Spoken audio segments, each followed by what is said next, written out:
Very good morning, sir, and welcome to NDIM.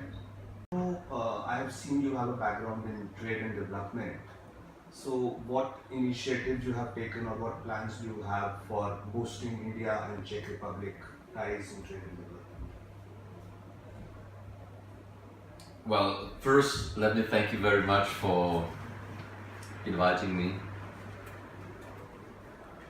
At the same time, I would like to use this opportunity to recall a thriving relationship between our two great nations. We have gone a long way together.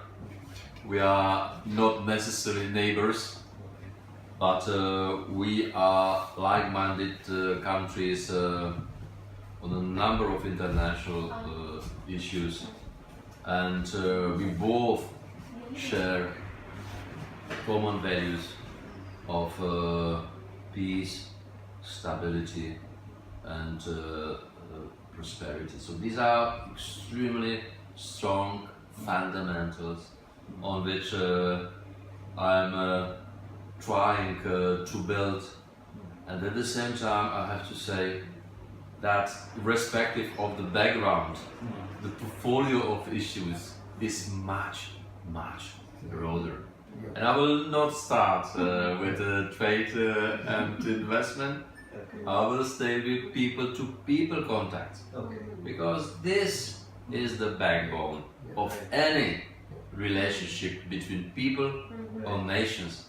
And here I tell you, it has been extremely rewarding to see that so many Indians are willing to take time and visit the country in the heart of Europe, the Czech Republic. And I would even say that these days the Czech Republic has emerged as one of most preferred destinations in Europe for Indians. And I'll tell you that we have contributed quite significantly. As when arriving, there was only one place where people could apply for visa to visit us. In less than 2 years, imagine, today we do have 16 visa application centers across India. That's it. So those who live in Kerala, Andhra Pradesh, Karnataka, Maharashtra, West Bengal, Gujarat, well, other cities,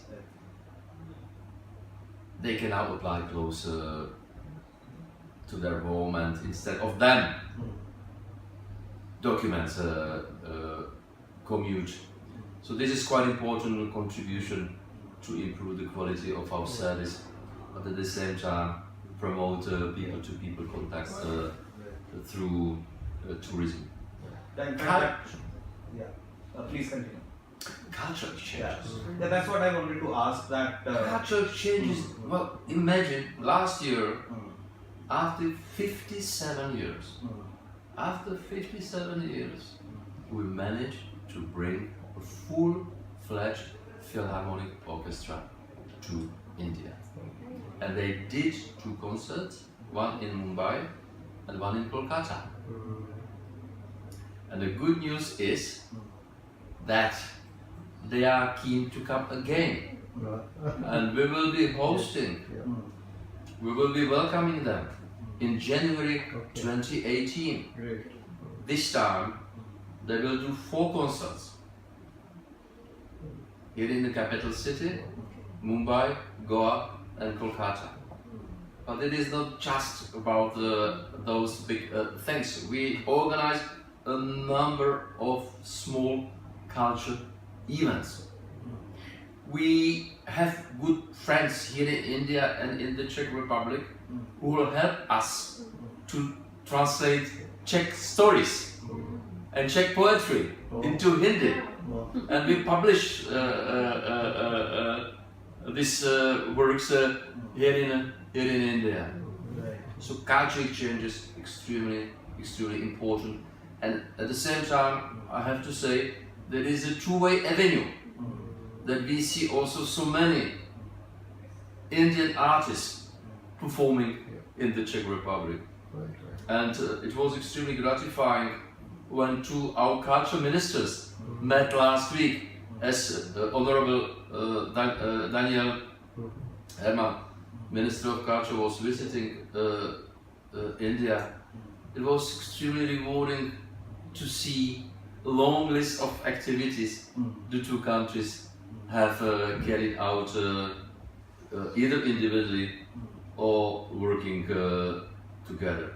Yeah, in fact, I wanted to ask the same thing, that cultural exchange and student exchange programs, they help in building the emotional bond between the citizens of both the countries. So, of course, you have talked about cultural exchange, which is very important for the bonding. And what about the educational student exchange programs between both the countries and university collaborations? This is yet another one of my priorities, to be honest. And this is also why I am here to interact with young people. Definitely student exchanges, but not only the student exchanges, you know, the teachers Faculty exchange. faculty Yeah. university to university cooperation.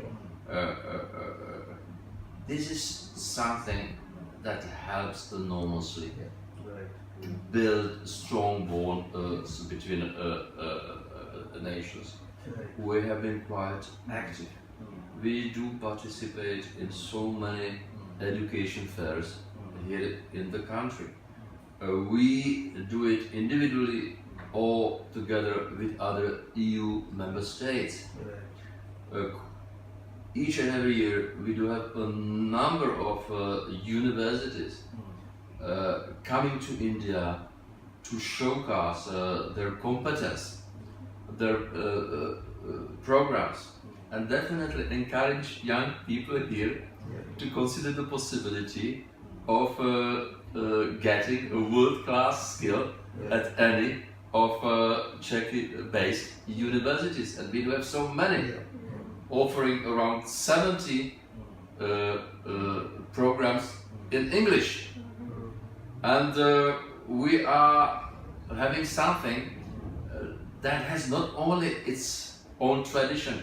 Imagine that we do have nearly 700 years experience of world-class innovation. As the first university we built, it was in 1348, famous Charles University. By the way, you can study Sanskrit and Hindi at that university, absolutely. And definitely the embassy, we are taking important strides to facilitate professors or universities come. We offer them our premises. They invite students. They can pass exams at the embassy. So this is our modest contribution, definitely. We do have a program,